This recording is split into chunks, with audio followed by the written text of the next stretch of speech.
I love so many things about North Dakota, and one of the things I love the best is how anxious we are to help one another. You see it all the time. You've seen the traffic jams at entryways when you're trying to go into a restaurant or a building as people stop to hold the doors open for one another. If you've ever stopped alongside one of our roads to take a picture or a phone call or to change a tire, you've probably had multiple people stop just to make sure you don't need any help. Another way North Dakotans can show kindness to their neighbors is by getting vaccinated. Vaccinations keep vulnerable people safe from severe illness and death. They keep our economy running by keeping our businesses open. They help us stay mentally healthy by allowing us to connect with others through church events or community groups. They also keep our healthcare workers safe and on the job. Getting vaccinated is a choice you can make to help your neighbors, your community, and your state. So talk to your doctor about it and follow their advice to get the vaccinations that will help keep you and all the people you care about healthy and happy. To learn more, go to spreadlovenotcovidnd.org, a website set up by the North Dakota State University Center for Immunization Research and Education. Get 3 months of local news for just 99 cents a month. You'll get unlimited access to the news you need to stay engaged and connected to your community. Visit inforum.com/subscribe now to get 3 months of local news for only 99 cents a month.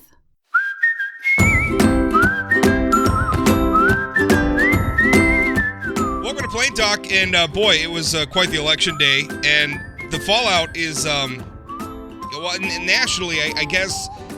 There's a shift afoot. I don't know. We're going to talk about a lot of that. My guest joining me on this episode is Congressman Kelly Armstrong, who is fresh off a very successful campaign for re-election. Kelly, how are you doing? I'm doing great, Rob. How are you feeling now? We're about a week removed from a week and a day removed from election night. How you feeling? North Dakota sent you back for another term. Proud. It's always awesome when that happens. We're proud of the campaign we ran. I'm proud to obviously represent the state, and it's just always humbling when you ask a whole state to be your only rep in Congress and they say yes. So it's the greatest privilege of my life, even in this chaos that is Washington, D.C. And I'm just I'm glad the election's over, but I'm just very thankful to the North Dakota voters. Nationally, Republicans didn't have such a great night. Which is to say, it still looks like they're on track to take Congress. And I know yesterday you had a vote for Speaker of the House and other leadership positions in the caucus. But we'll talk about that in a moment. But it seemed like North Dakota kind of bucked the trend. Like in a lot of places, Republican candidates really struggled. It wasn't like you and Senator John Hoeven certainly had very, very vigorously contested races. Carl Munn got a ton of attention, ran a very strong campaign. Rick Becker and Katrina Christensen ran very strong campaigns against John Hoeven, but the results weren't even close. Why is that? Why does it seem like North Dakota didn't fall into that same trend that a lot of other states did for Republicans? Well, I think a couple reasons, and let's start with topical issues. I think when your number one and two industries are ag and energy, and you watch what has happened over the last 2 years, a lot of the different topical issues maybe get secondary. I don't care if it's the Dobbs case or, whatever else is going on.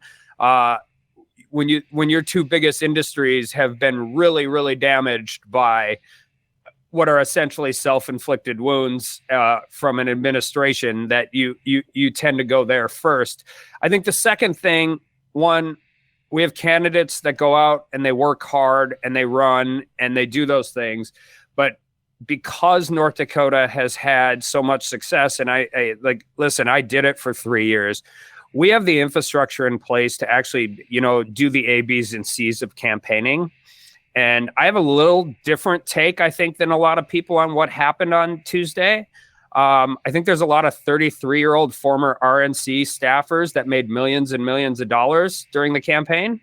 And I think we get away from the door knocking, the voter contact, the actual grinder work that helps you be successess representing North Dakota. And I think I would just say this from my standpoint, we don't take a week off. We're there. And I don't just mean I'm in an election cycle every 2 years, but we go out, we talk to people, we listen to people, And that helps in a different way. If you're only running your campaign on Facebook, Twitter, TV, radio, and you're not actually doing the rest of that work, doesn't matter how good your message is or how that's competing. If your message is percolating, but you can't get that person to the ballot box, it doesn't equate into electoral wins. And in the House races specifically, Rob, you can look at this. Where we had stronger top of the tickets, we did better in House races. And where we had weaker top of the tickets, we lost a ton of close races.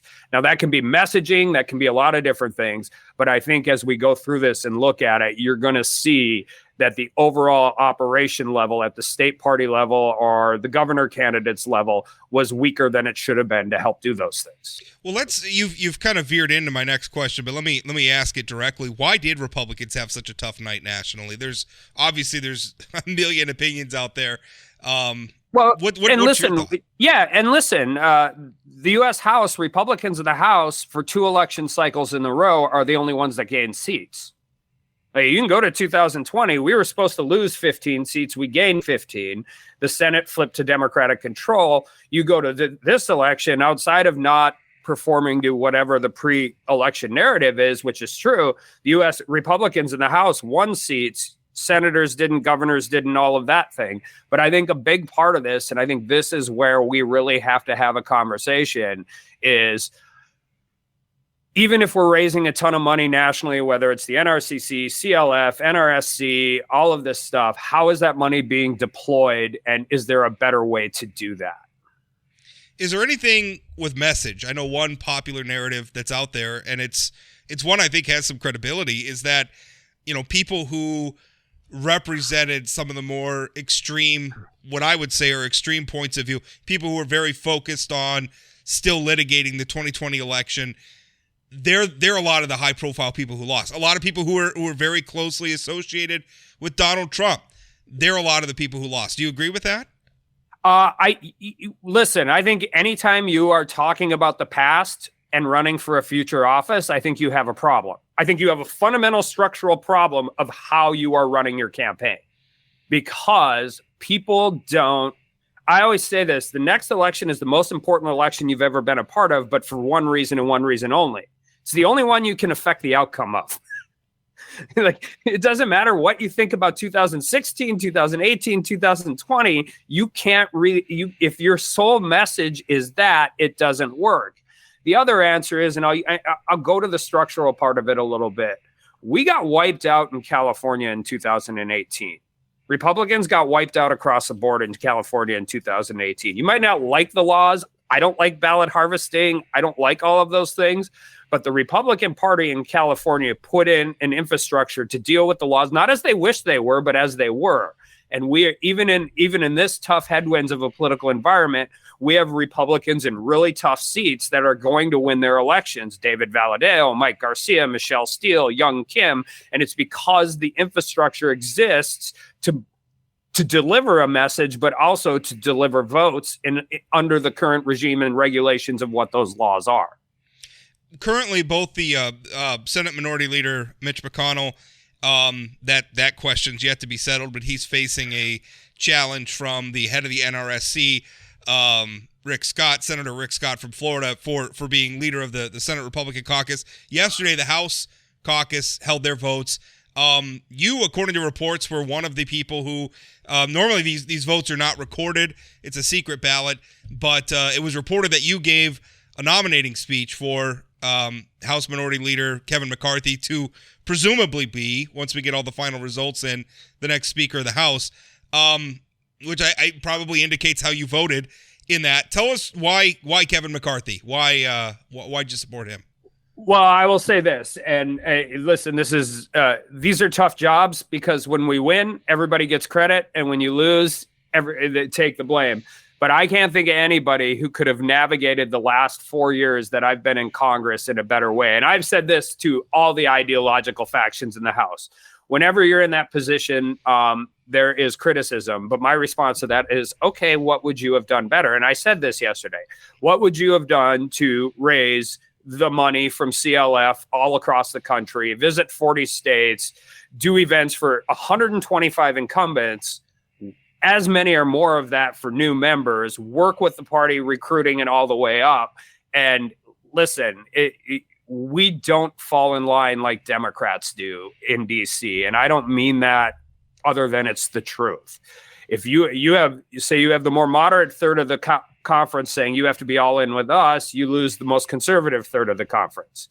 If the most conservative third of the conference says you have to be all in with us, then you lose the third moderate person of the Congress. There's nobody right now that has worked harder to maintain those relationships across all factions of the Republican Party. And I think when this is all said and done, we're going to have a 3-vote majority. Relationships are going to matter a lot. And having an open line of communication and empowering your committee chairs and empowering your members on your committees to craft the policy is the only way we're going to get through this without absolute chaos for the next 2 years. There's a lot of people. I mean, former President Donald Trump announcing that he was going to run for another term, announcing way early. It's so premature, but he's put it out there. Is Donald Trump still the right leader for the Republican Party? Well, that's why we have primaries, Rob, and nobody, whether it's President Trump or anybody else, is not entitled to this position. We go through that process. Listen, I believe in incumbency and all of those different issues, but he's not an incumbent anymore. And we're going to have a serious conversation about that moving forward, and we should. And nobody. By the way, Mitch McConnell said the same thing yesterday when he got challenged. Nobody's entitled to any one of these jobs. You have to go out and earn the respect of Republican primary voters. How do you? How does the party set an agenda to possibly? I mean, because obviously 2022 is over. We're going to have a very split Congress. We're going to have a not yet.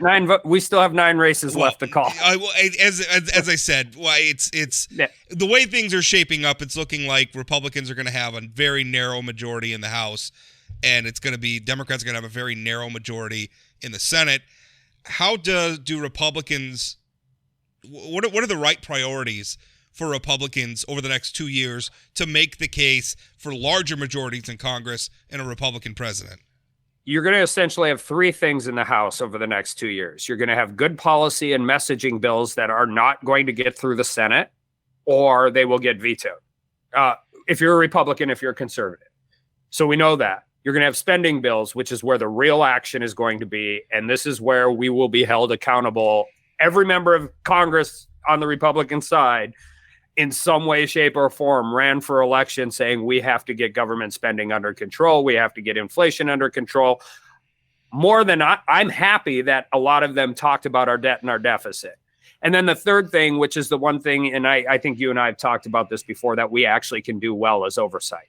And do it well. And you don't need to worry about the Senate or the president or any of those issues. But we have to do it well. We have to make the case, whether it's on the border, whether it's FDA, whether it's energy policy, which is hugely important in North Dakota. We have to get those must-pass bills, a farm bill, NDAA, those things through the finish line. But we have to hold the administration accountable, particularly on issues where we know that they've been derelict. And we have to figure out a smart way to get spending reform and debt and deficit reform. You said oversight, and I agree. That's a hugely important role of Congress. And a lot of it gets right back to the fundamental checks and balances that we all learned about in civics class. Oversight from Congress is one of those checks. It's one of those balances that's hugely important. One of your colleagues, and I completely forgot to write down, but he was one of the Republicans who won in New York, one of those districts, one of those places where Republicans did surprisingly well, overperformed. Thank you, Lee Zeldin. I think yes, overperformed expectations. One of the things he said that was really interesting is that he doesn't have a lot of appetite for investigations. And I kind of sense that I don't know who it is. He's wrong. Yeah. Okay. Do you feel like those? I mean, sometimes it seems like we're investigating everything, and a lot of it's just a partisan food fight. I am all for, again, Congress exercising its check and balance on the other branches of government.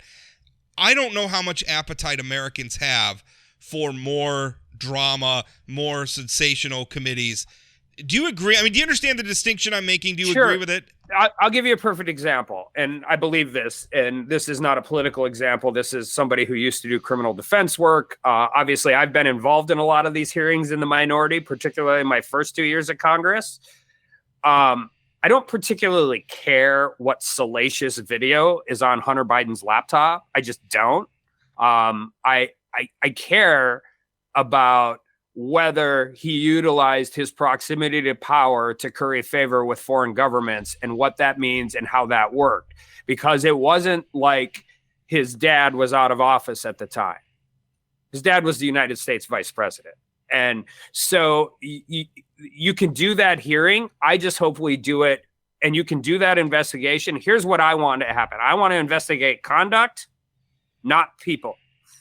I want to investigate. That's one of my biggest frustrations in the minority. They didn't investigate conduct. They investigated Trump. And all they did is investigate Trump until they got to conduct, right? It was collusion. It was all of these things. And then all of a sudden they didn't have it. So then they switched to obstruction. Well, that's a perfect example, right? If you don't have an underlying offense, obstruction doesn't work particularly well. If our goal is just to walk in and start impeaching people, I think that's the wrong move. It doesn't mean that you shouldn't do the investigation. And I'll use the border as an example because I actually know for a fact the federal government is not following federal law. Well, I don't want to be that definite. I have very strong suspicions that the federal government is not actually following federal law. And if that's the case, that's a problem.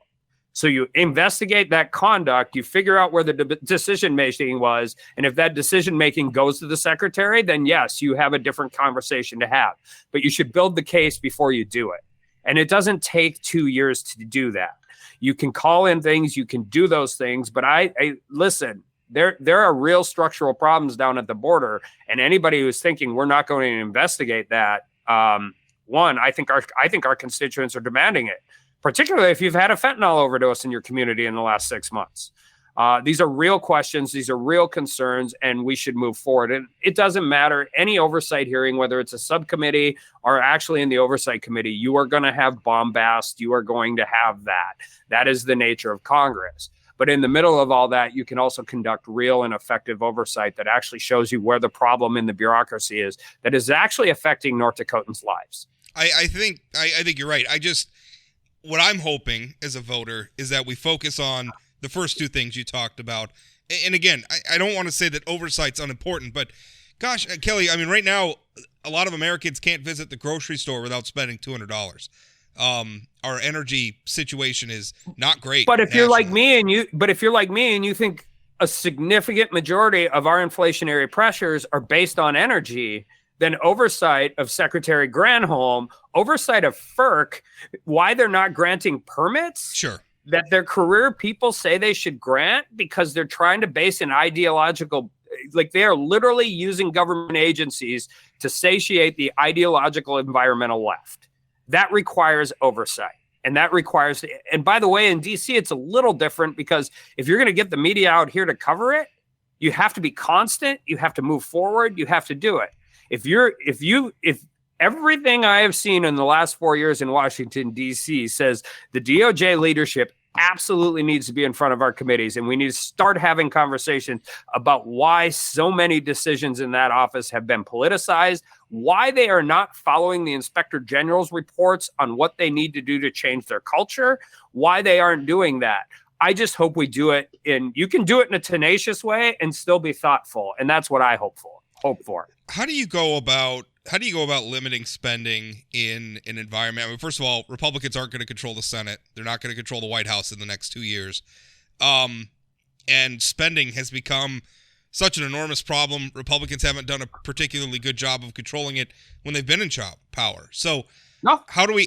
I'm glad a lot of my colleagues have found their conservative fiscal whatever it was, because I didn't vote for any omnibus under President Trump either. In the weirdest place in the world, I got called a rhino for not supporting $2,500 checks to everybody, whether they needed them or not.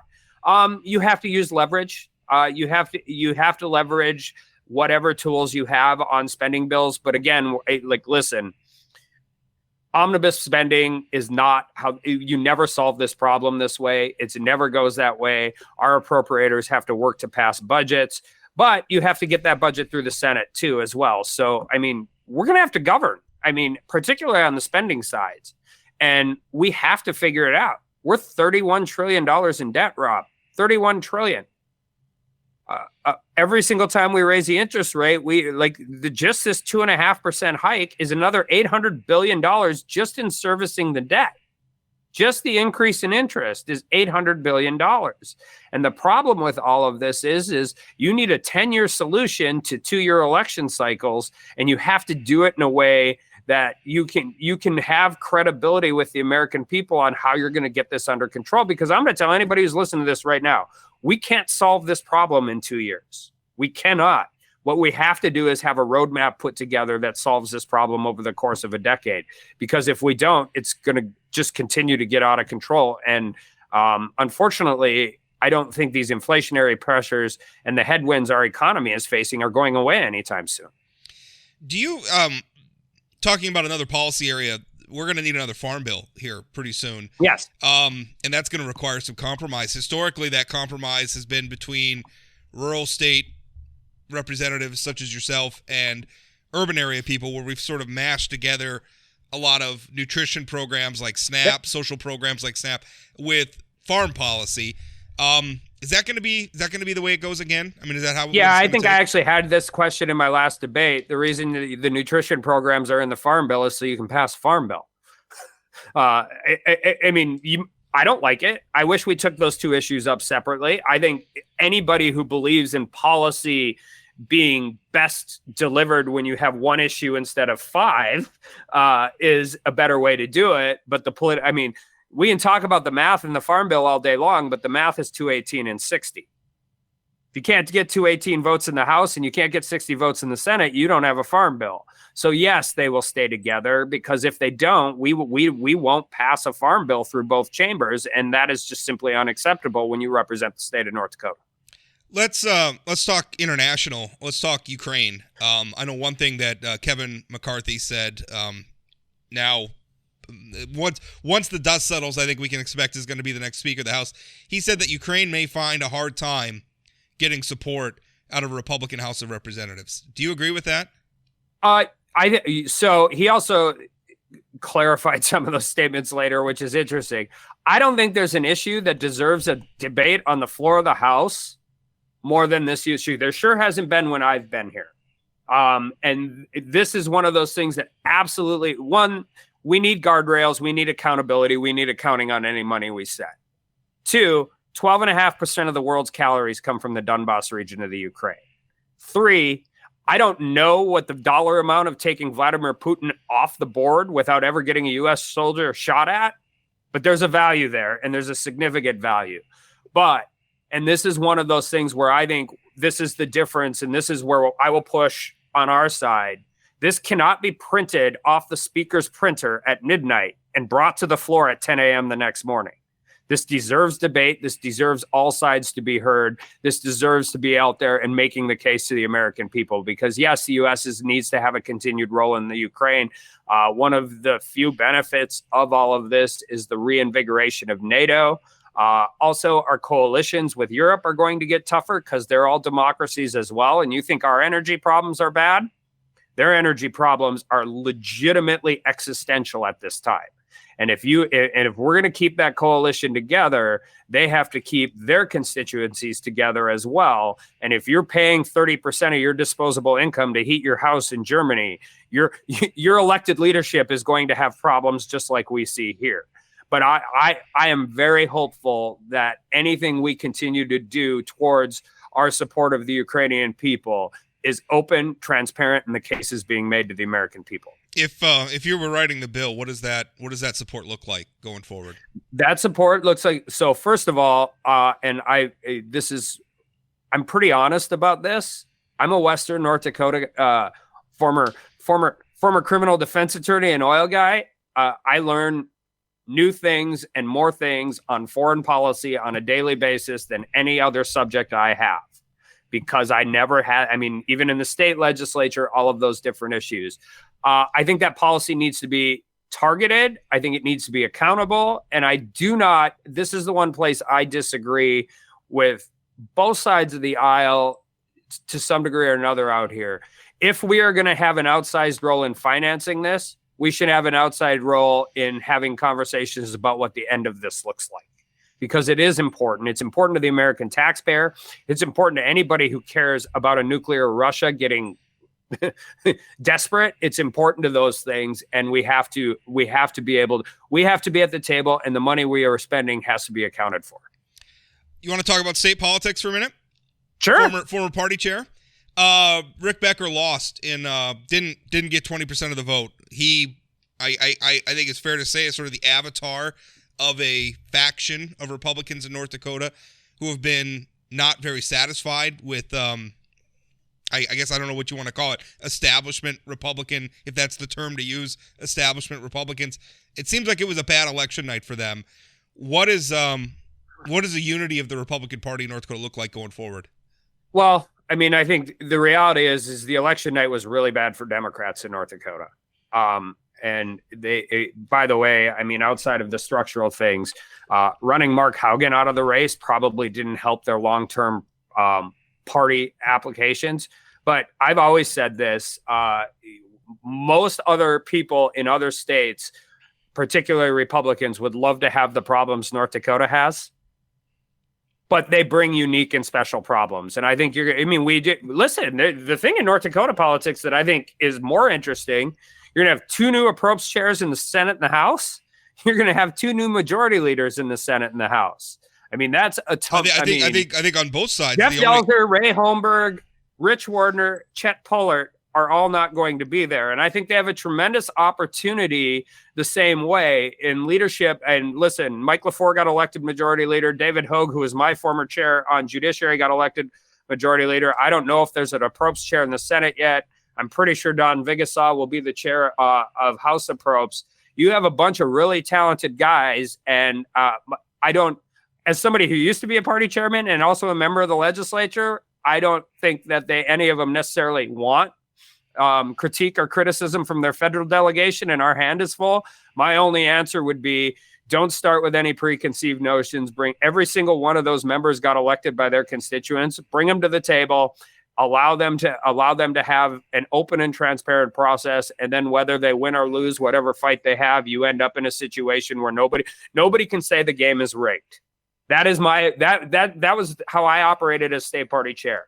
I had better relationships than at least traditionally with all factions of the conference, because I never aced them out. They might not win, but they got treated fairly.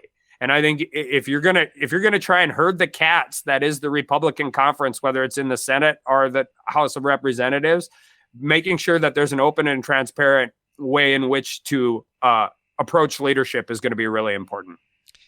All right, most important question in the interview: who's going to sign Aaron Judge? I don't know. I saw they just signed another bad contract with Rizzo. I don't think it was a bad contract. I really like him. I like Anthony Rizzo. Yeah. But I saw something yesterday. It said, I see we're just going to do a couple more bad contracts so the Yankees can lose in the first round again. Yeah. Well, I don't know that Anthony Rizzo was the problem with why we lost, but no.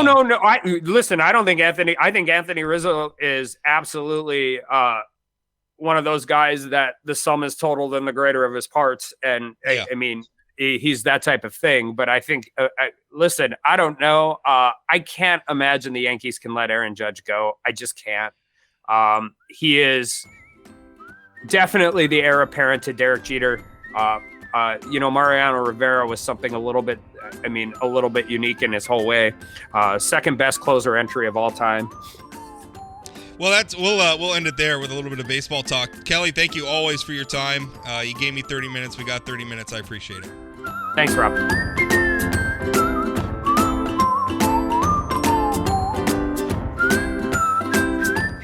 Did you know Forum Communications Company has a robust podcast library? At inforum.com/podcasts, we have everything from politics, sports, true crime, outdoor adventure, and more. Visit inforum.com/podcasts and explore them all today.